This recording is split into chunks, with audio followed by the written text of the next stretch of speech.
Good morning, students! When I say good morning in happy expectation, you say, Good morning, mom. Can you do it all together? Oh, bravo! So many eager faces and active spirit today. Just keep it up, class. Oh, so before we start our class, so let's have a prayer first. Can you please bow your head, class? Almighty God, you are the source of life. We thank you for all the blessings you have given to us. Thank you for giving us another day to learn something new. Clear our mind and help us focus. Guide us and our teacher as we study and create new learning experiences. We pray in the name of Jesus Christ. Amen. Amen. So let's have our attendance first check before we start our discussion, class. So can you please say present if your name is called? Janai, Janai Seri, Erica Salunoy, Blessed Salud, Jamaica Sungayan, Lovely Min Arrow, okay, that's good class, and also John Dave. Wow, no one is absent class, so very good. Before starting our discussion, we will first have games. So begin. Start our discussion. We will have some games. Yes, it is related to our discussion. So for the first picture, oh, by the way, this is all about four picks, one word. So for the first, excuse me, picture, can anyone tell me what it is all about? Yes, very good. Recording. Then, then the second one, what it is all about? Anyone? Yeah, it looks familiar. Very good. Exhibit. For the third one, yes, movie pwede. But the answer is motion picture. And the last one, and the last one, gusto mo ninyong nakita? Gusto mo na siya? Very good. Demonstration. So, thank you everyone for participating. So, we will start our discussion in a minute.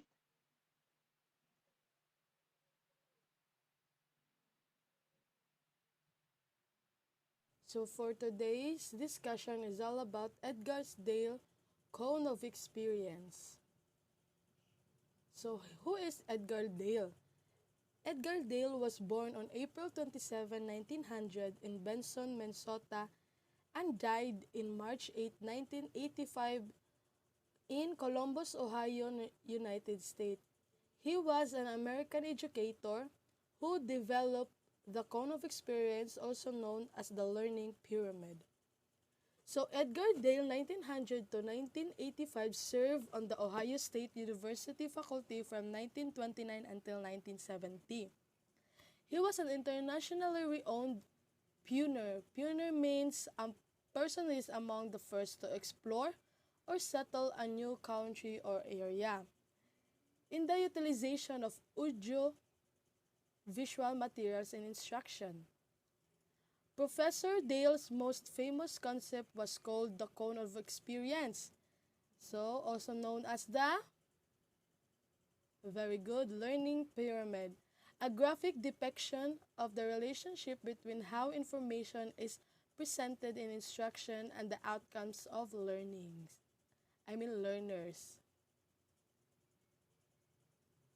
So cone of experience is a visual presentation of the impression that learning activities can be placed in extensive categories based on the amount of which they express the non-abstract reference of the real-life experience. So, in Dale's cone experience is a visual model that is composed of 11 stages, starting from concrete experience at the bottom of the cone, then it becomes more and more abstract as it reaches the peak of the cone. So we will tackle the 11 stages of cone experience one by one. So this is the cone of experience. So here in left side, motor skills and attitude. Motor skills refers to bodily movements involving muscular activity. So example for that is starting a car, shooting a target. Then attitude is an internal state which affects an individual choice of action towards some object, person, or event. So the next is cognitive skills. Are the core skills your brain uses to think, read, learn, remember, reason, and pay attention. And the third one is the information, knowledge communicated or received concerning a particular fact or in circumstance. So, we will first tackle the bottom part. First is the direct purposeful experience. Our first-hand sensory experience that senses as the foundation of our learning. There are the experiences that are internalized in the sense that this experience involve the asking question that have significance in the life of the person undergoing the direct experience. So, man siya ang mga experience gani nga atong nahibaw-an nga sa ato ara jung kaugalingon. Like, preparing our meals in our home. So, kisa may naka-experience anak kita. Or, doing PowerPoint presentation when reporting in school. So, ano nga experience ato gapon kita may muhimo. So, mana siya direct purposeful experience. So, the next is contrived experience. There are the edited copies of reality and are used as substitutes for the real thing when it is not possible to bring or to do the real thing in the classroom. So, example niya is we use models. Muna siya ka ng mga globe. So, di man siya na makita ang real nga globe. So naa siya edited or models nga globe. Games which can be easily demonstrated in classroom or in school premises. Then the third one is dramatized experience, a process of communication in which both participant and spectators are engaged.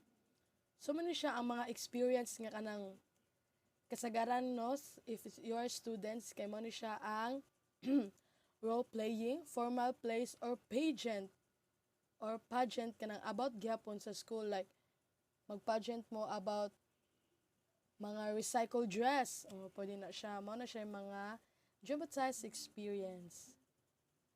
So, next is the demonstration. It's the process of teaching someone how to make or do something in step-by-step process. So, muna na siya kanang like, sa may mga example. Give me example, be. Yes, very good. Like, magluto ka, di ba? Mag-step-by-step process man jud ka if wala ka kabaw unsa una siya. Or kanang naay mag-guide nimo, demonstrate siya, ya dayon ikaw dayon muhimo by yourself. And the fifth is field trips. So, kinsa may naka-try og field trip dire be?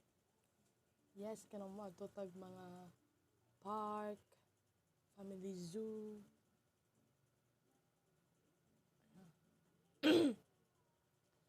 And the fifth is field trips. So, kinsa may naka-adto nag field trips or kinsa naka-try?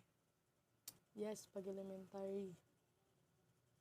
like matog family park, atog zoo. So, field trips are a great example of experiential learning. Strengthen observation skills by immersing children into sensory activities, increase children's knowledge in a particular subject area. So, gamit di gapon ang field trip, no, in terms of learning. So, the sixth is exhibit. A presentation through which students exhibit what they have learned, usually as a way of demonstrating whether and to what degree they have achieved expected learning standards or learning objectives. So, example niya is video documentaries, audio recordings, or oral presentation. Or ka na mo ato mo mga art exhibit o mga nana example. So the next is motion pictures.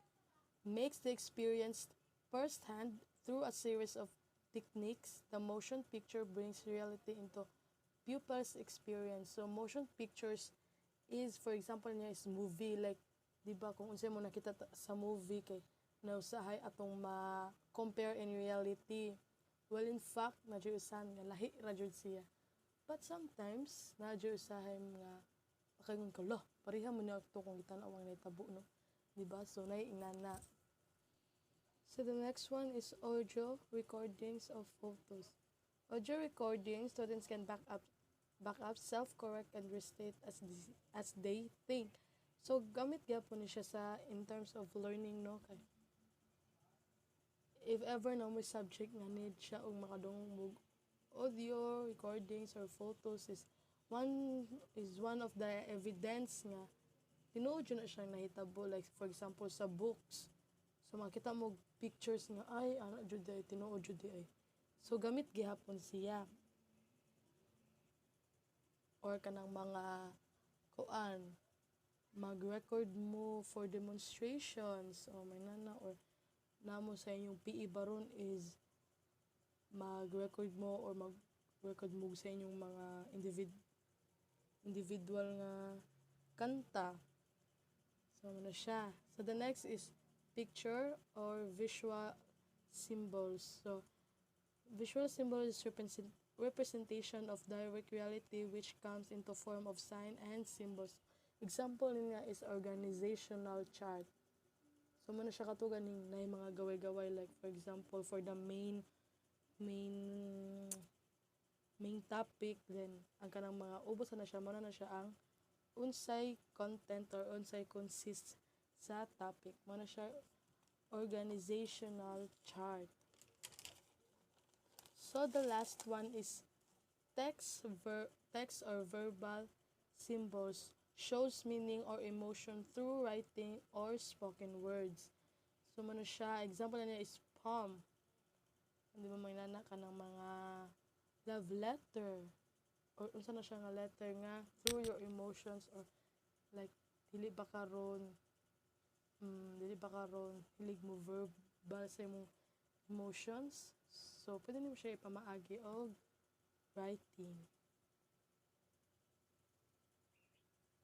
So the next is first introduced in Dale's 1946 book is the audiovisual methods in teaching. So, Dale integrated Brunner's 1966 three modes of learning into the cone by categorizing learning experience into three modes. First is inactive, learning by doing. Excuse me. The second one is iconic, learning through observation. And the last one is symbolic experience. Learning through words or symbolic. So, designed to show the progressions of learning experience, Dale 1969, page 108, from the concrete to the abstract. Concrete versus abstract learning. Concrete learning. First-hand experience. So, first-hand experience is defined as experience personally or heard straight from the source. So, kano siya is man ka nang ikaw mismo ang naka-experience. Like, maka-experience ka mo kanta sa stage kaysa sa gisultian ra ka unsay feeling mo kanta sa stage. So man siya first hand experience. Next is the learner has some control over the outcome. So every time ang teacher mahuman og discuss or unsa sa iyang ipabuhat, ang learners or ang estudyante na na siya control unsa iyang outcome, like makasabot ba siya o galibog siya. So na sila control over ana. Next is incorporate the use of all 5 senses.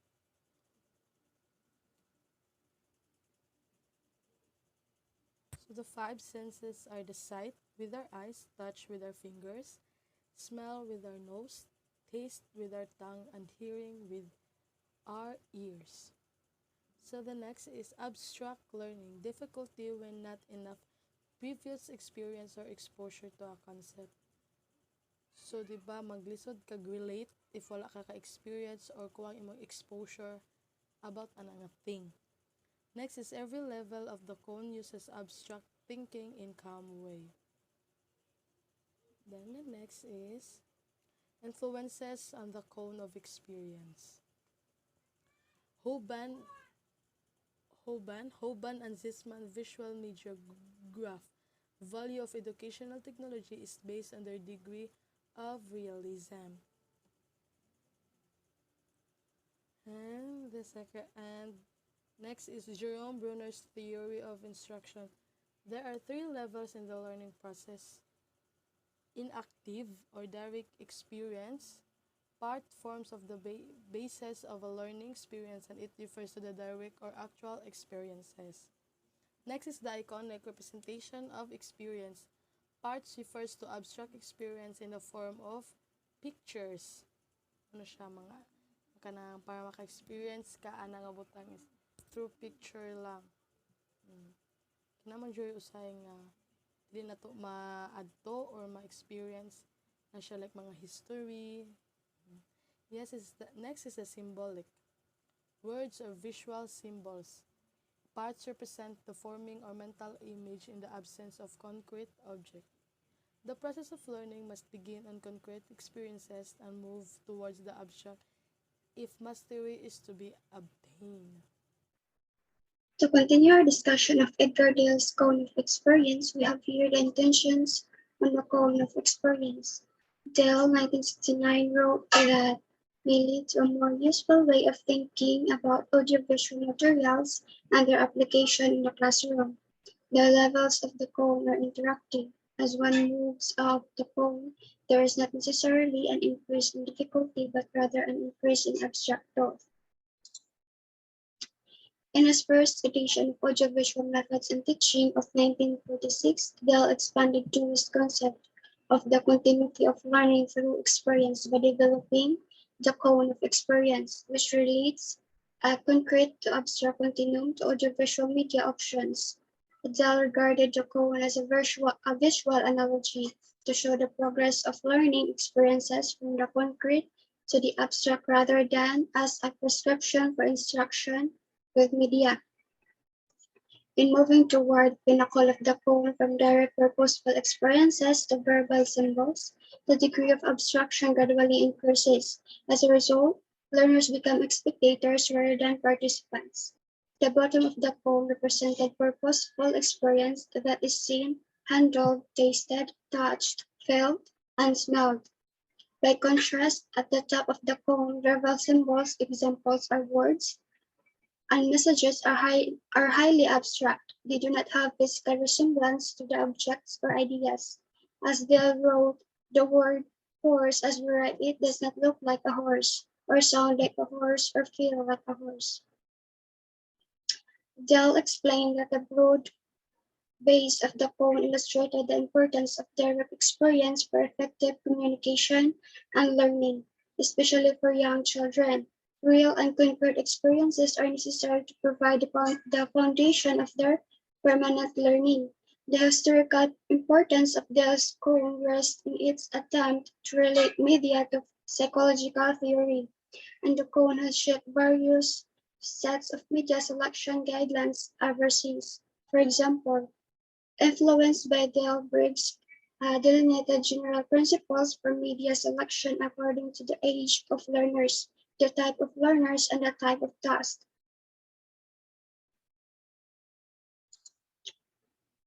Next is the misconception of the cone.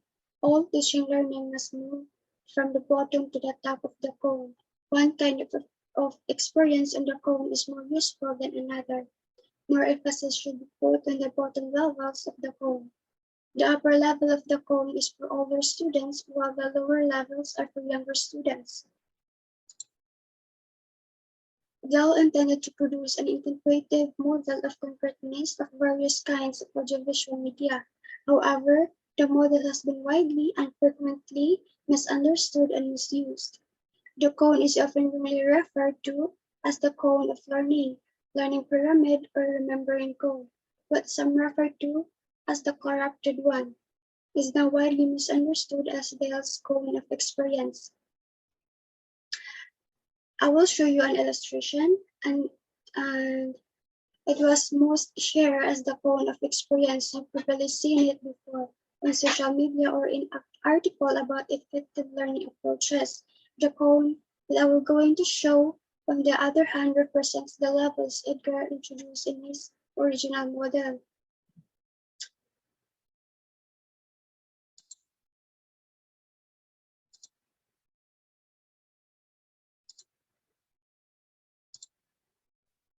Here is the cone that I'm showing.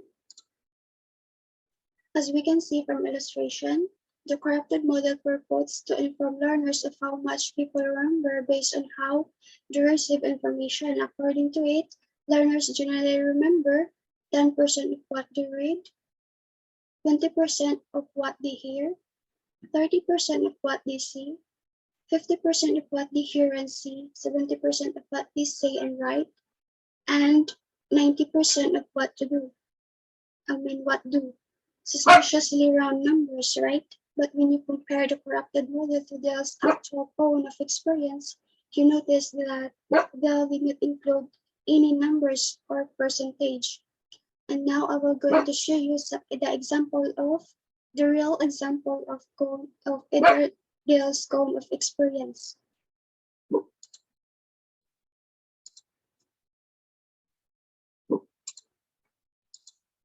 Here, there is the real example of Edgar Dell's cone of experience.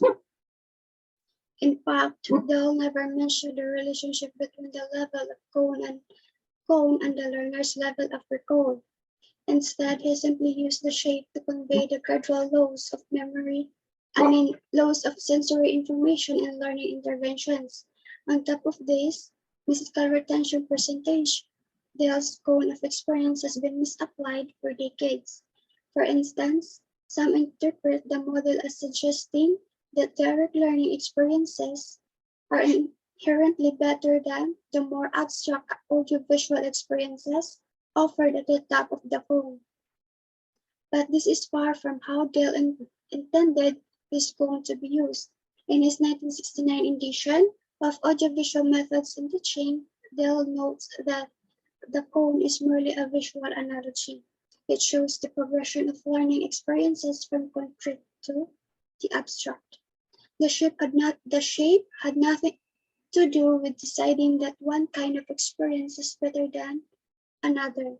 It is not a hierarchy of learning efficiency. In fact, Dell even explained that too much reliance on concrete experience may actually obstruct this process of meaningful generalization. So next is the levels of the cone of experience.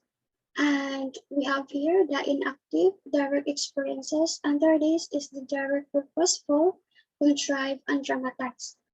It is the bottom of the cone of experience. The second one is the iconic pictorial experiences. Under this is the demonstrations, study trips, exhibits, educational television, motion pictures, records, radio, and still pictures. The third one is the symbolic, the high highly abstract experiences. Under this is the visual symbols and verbal symbols. And that's it for my topic. Okay, class, so let's continue to our discussion. I hope you can follow to me, class. So, inactive. There are the three inactive. So, direct experience. The second one is contract experience. The third one, last, is dramatized experience. So, let's have discuss first what is direct experience, class. So, direct, the first-hand experience, have direct participation in the outcomes. Its use of all our senses, class. The direct experience, class, is the serve as the foundation of our learner.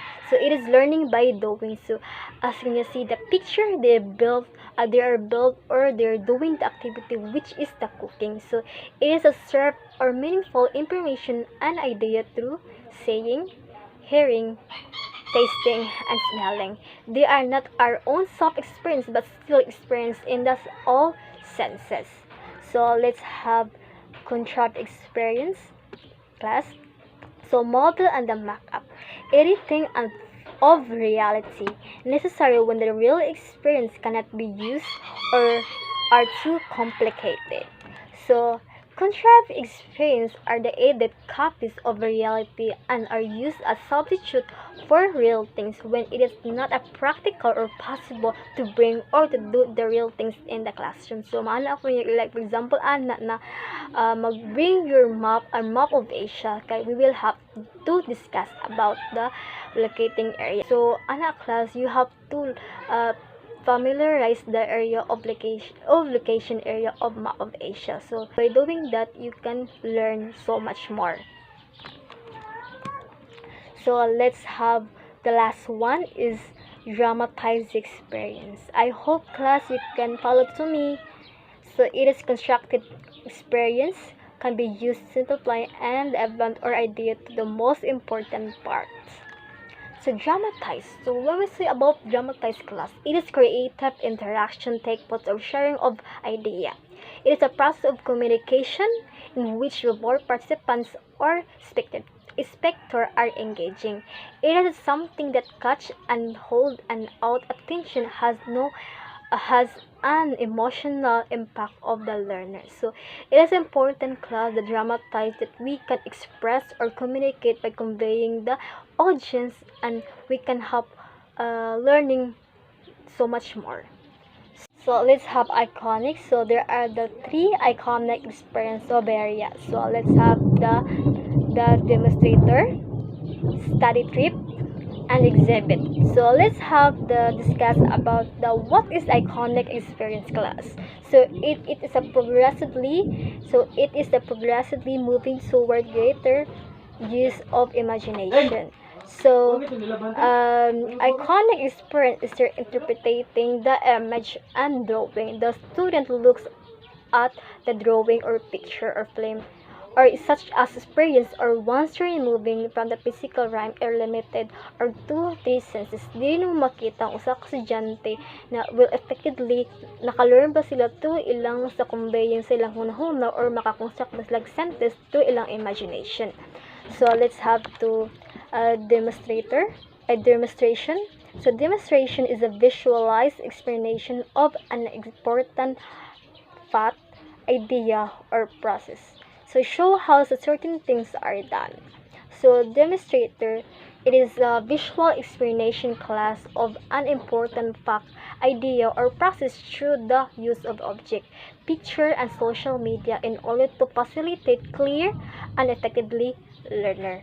So it is a show to base how they are done. So demonstration is really make us have to showing the evidence or providing being proved as by the reasoning maybe the description or explanation or the process and illustrate by example specimen, and it is include the act exhibiting the operation. Like for me, I will demonstrate the important idea of showing the iconic experience of Edgar Del Con experience.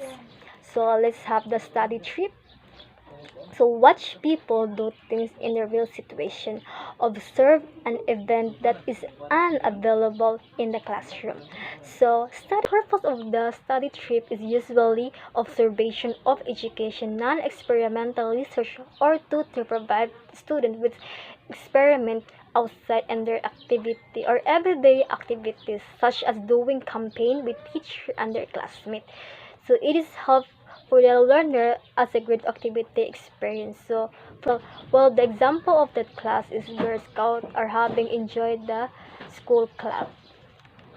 So the last one is the exhibit.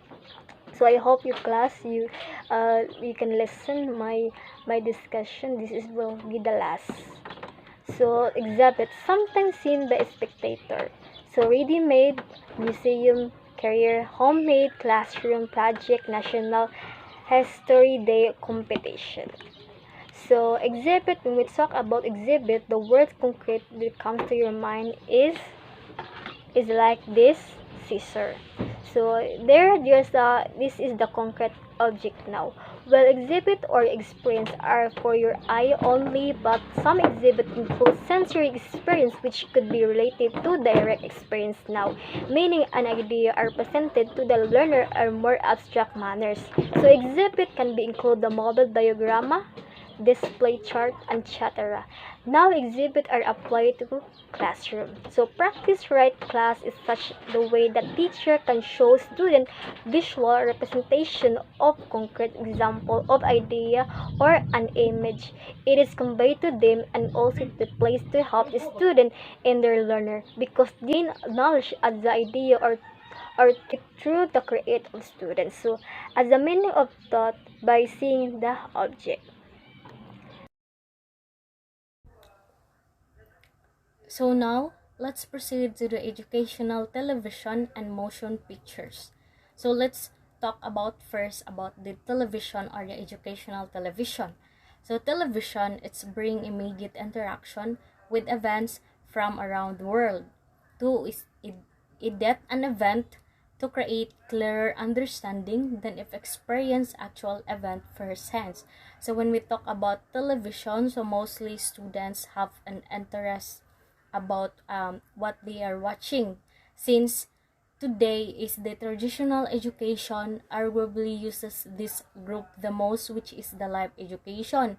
So when the introduction of a live education or the live television, so students can take a closer interest in actual events as they are taking place. So mostly it uh, students easily understand about what they are watching in a television. And the next one is the motion pictures. Motion pictures can omit unnecessary or unimportant material. Two is used to slow down a fast process. Viewing, seeing, and hearing experience can recreate events with simplistic drama that even slower students can grasp. So, in a motion picture, so mostly students can easily understand about the picture or the images what in a kanang presentation, like kung unsa ilang nakita, makasabot dayon sila through picture or images. So motion picture, so it is used for viewing, seeing, and hearing experiences. So in a motion picture, so mostly the epic events can be condensed into kanang usable packets for lesson planning. So in a motion film, so however, in a educational television and the motion pictures are getting to the top of the cone because students can only participate so physically by using a television and a motion pictures.